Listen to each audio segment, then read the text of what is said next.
having a great time so far?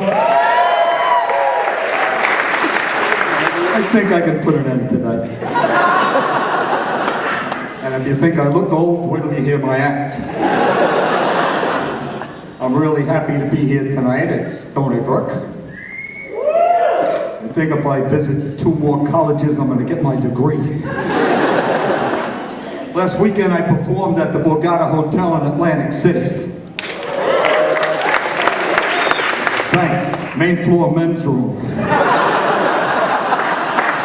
So I'm happy to be any place where the audience is facing me.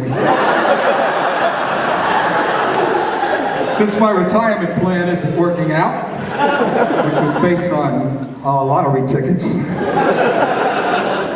I'm taking 2 classes from President Obama's self-help program. Building a home using corrugated cardboard and the art of cooking with Alpo. Now I know I'm not the only one that got hurt in this economy, but I even had to stop drinking and doing drugs. But I don't care, because at my age, I can get the same effect by standing up really fast. When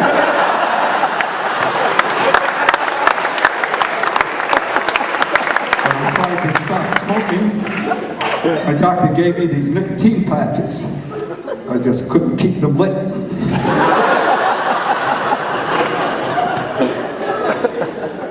There was a time, I remember. That's it, just was it. Well, it's none of your business anyway. Since I'm older, at home, I only have to do the easy jobs. Actually, I have one chore: I clean the cat. Now, my biggest problem is getting the fur off my tongue. But don't encourage me, it's going to get worse. But whenever there's a hard job, everyone says, "You rest, we'll get a younger guy to do this." I hate when I hear that in the bedroom. I say, "Hey, wait a minute, that's not fair, this isn't hard." She says, "Exactly."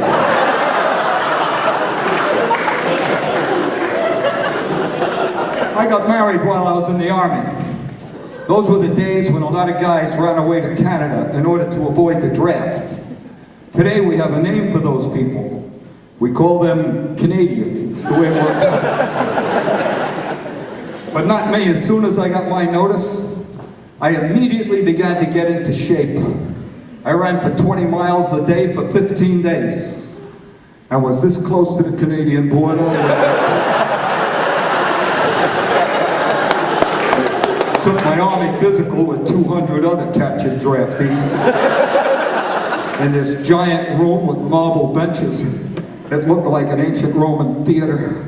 The first thing they did was had us strip stark naked and then sit. When those sweaty naked butts slapped down on those benches, it sounded like an audience applauding. Eventually, the sergeant had us form a line.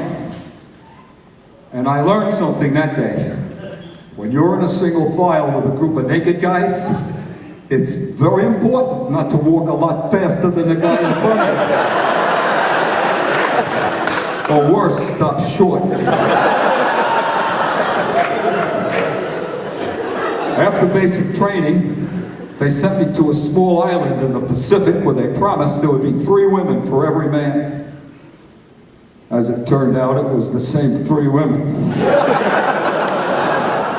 And that's how I met my wife. Eventually, the Army sent me home with 3 things I didn't want and didn't need: bad dreams, an unidentified sexually transmitted disease, and my wife. Now, you appear to be a nice-looking crowd, but even so, I'm sure at one time or another, you've come across somebody that you disliked the minute you met them. Well, here's my philosophy on that. If you can't say something nice to if you can't say something nice to somebody, you've just met my ex-wife. My ex was a school teacher. She taught special ed. They made her retire because Ed graduated. So So then, she took a few classes in psychology and was always psychoanalyzing me. When I told her I wanted to fire the pool boy, she said, "You're threatened by younger, virile men because you're getting older and coping with your own mortality." My only argument was, we don't have a pool.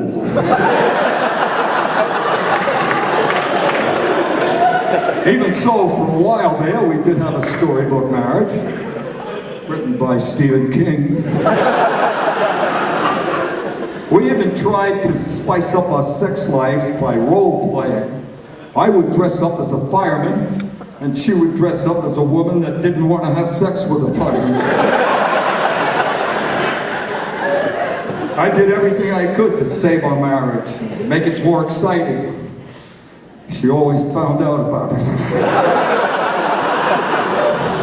I even carried her over the threshold, and that took 2 trips. On the back of her sweatpants, she had one of these cute sayings. Hers said, "To whom it may concern, this space is available for advertising. Caution may back up without notice." On the second line, name, phone number, street address, city, state, cell phone, and a life-size picture of Brad Pitt's face. I guess she just enjoyed sitting on it, I don't know. Now I hear she's on a special diet, where she's lost 10 pounds each week for the last 4 weeks. And I'm beginning to get excited. Another 30 weeks and she'll be completely gone.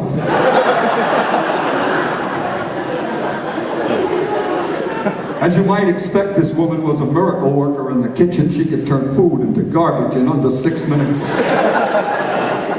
Her cooking did get a little better once she figured out that our smoke alarm was not a timer. Even so, after every meal, I had to take a fistful of Tums. If all I had was coffee, a fistful of Tums. I was sure if I ever dropped dead from food poisoning, when I hit the ground, I would make my own chalk outline. Came home one night, there she was crying. "Oh, Stash, I don't know what to do. The dog ate our dinner this evening." I said, "It's okay, not to worry. I'll get another dog." To which she replied, "The damn dog is okay. He's sitting over there licking his butt." So I said, "Perhaps he's just trying to get the taste out of his mouth." And I only wish I had that talent. Then there was the time that she said, "Next week when you go hunting, I'm going with you." All I could think was, damn it, now I really had to go hunting.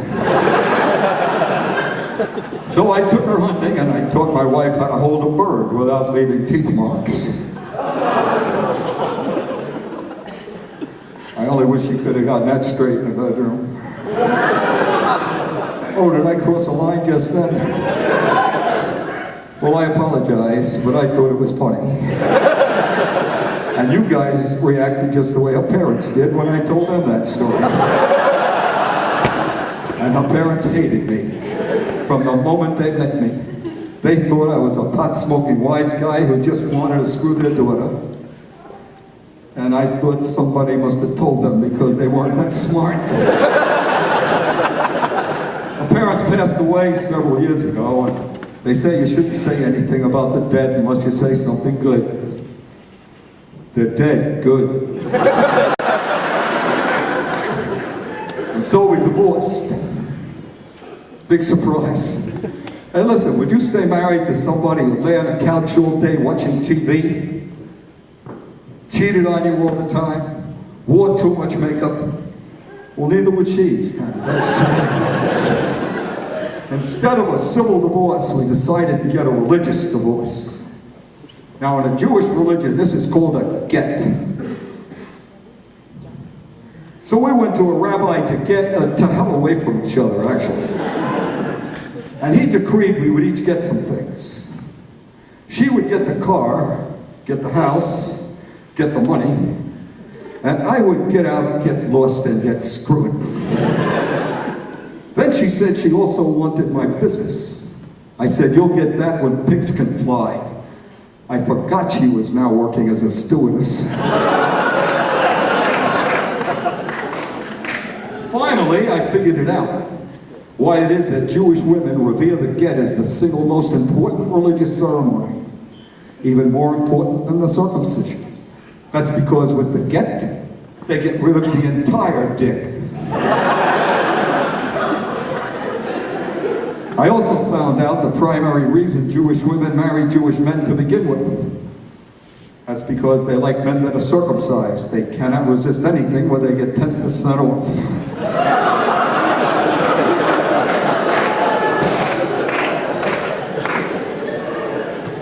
After my divorce, I started dating older women. It was all I could afford. My first date was with this woman in her 80s. All right, 90s. Maybe, whatever. So we're in her apartment, and she said, Stash, I'm going into the bedroom to slip into something more comfortable. Turned out it was a coma.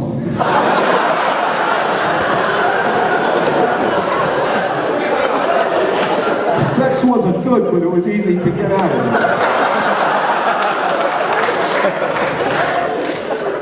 Then I dated this older broad named Alice. We get back to her place and she opens her dresser drawer and it's filled with Viagra, Levitra, Cialis. Stop. I said, Alice, this guy's a stud. I don't need that stuff. She said, you haven't seen me naked yet. Then she took her clothes off. I took Viagra and Levitra. I would have taken Cialis too, but seeing Alice was the problem. After Alice, I started taking Viagra regularly.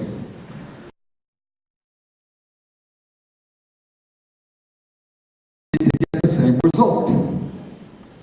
Which means that at the rate I'm going now, if I want to have a Woody, I'm going to be using real wood. As it is now, I take Viagra just so that I can aim when I pee, but that's a different.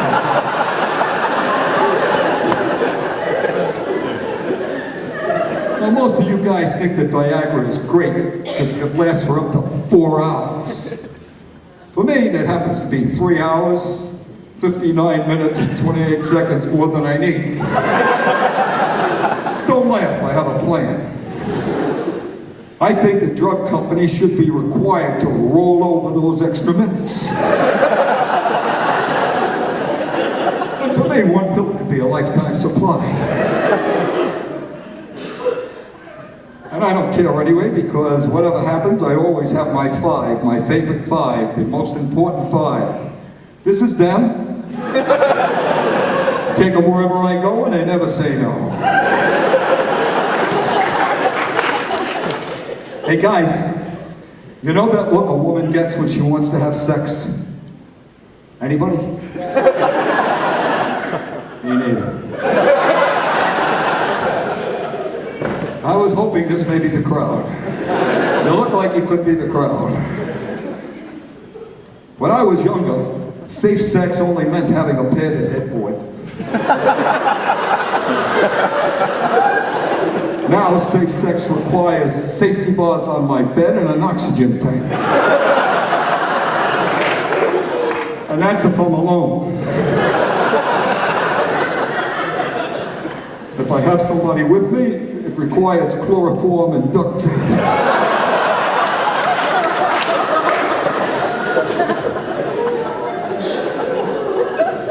However, it turns out at this point in my life, I have found a woman, a beautiful Sicilian woman. We make a great set. She's a beautiful lady, and I love her a lot. I'm also happy to be very loving with her family. They're a great bunch of people, and they happen to like me as well. My favorite is her Uncle Vinny.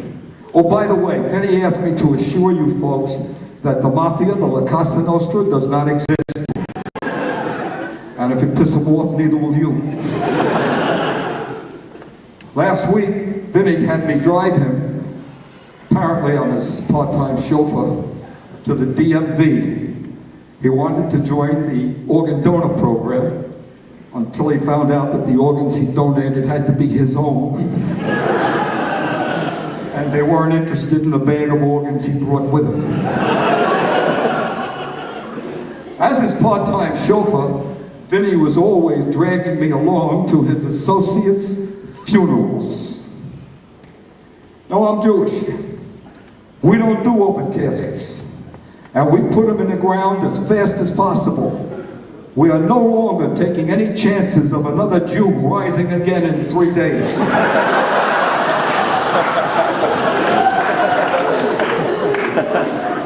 Then we sit shiva. For the uninitiated, those who don't know, that's when we sit in our apartment with the air conditioner on, in our underwear. I go along, take us out of it. But at these wakes, everybody goes up to pay their last respects to the dearly departed. And they make a comment as to how he looks. They did a great job on him. Looks better than when he was alive. One job was so good, he actually looked alive. So somebody shot him again. There was one service where they didn't have an open casket. That's because the poor devil was cremated. Rumor has it that was what killed him. Been having a problem with my memory lately. So I went to my doctor in the waiting room 45 minutes before he put me into the small waiting room, you know, the examination room. But this is great because now I'm all alone. So I can do some shopping. Right, found some gauze pads, you can always use those. A couple of latex gloves, they're great. Blow them up, they're great for parties. Then I got bored and I licked all the tongue depressors. Then the doctor comes rushing in as though I've been keeping him waiting. Checks my blood pressure, my heart, my lungs. All of a sudden he says, first of all, you need to stop playing with yourself. I says, why? Is it affecting my memory? He said, no, I'm in the middle of your exam.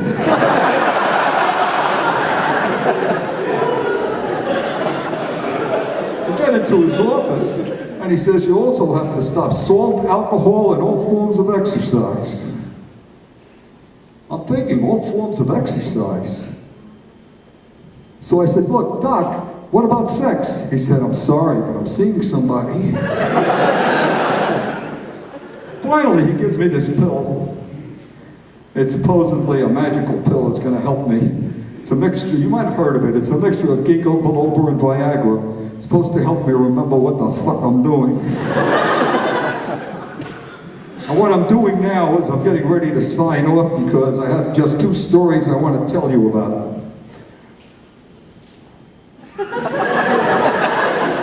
Last week I went to my dentist, and as I sat in the chair, I said to my dentist these few things. 1, the last 2 times you pulled my tooth, you gave me an injection, I passed out. We're not doing that again. He said, okay. I said, second of all, I have claustrophobia. You cannot put that mask on me with that nitrous oxide. He said, okay. He said, can you handle a pill? I said, absolutely. So he handed me a Viagra pill. I said, I didn't know Viagra was as good as a painkiller. He said, it isn't. It's going to give you something to hold on to when I pull that tooth. Damn near pulled the thing off. before I leave you, I just want to tell you a story about my youth. As a young man growing up in Brooklyn, in Bensonhurst, which is all the importance you need to know about Brooklyn, I was at a big party, and at this party, I met a gorgeous girl from the Bronx, and I believed I got lucky.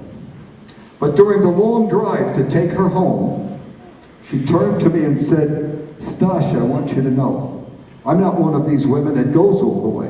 So I dropped her off in Queens. Now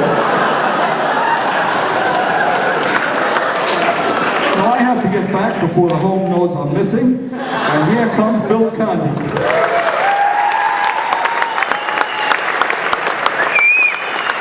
Stan Keshner, everybody. Stan Keshner. Funny guy. He knows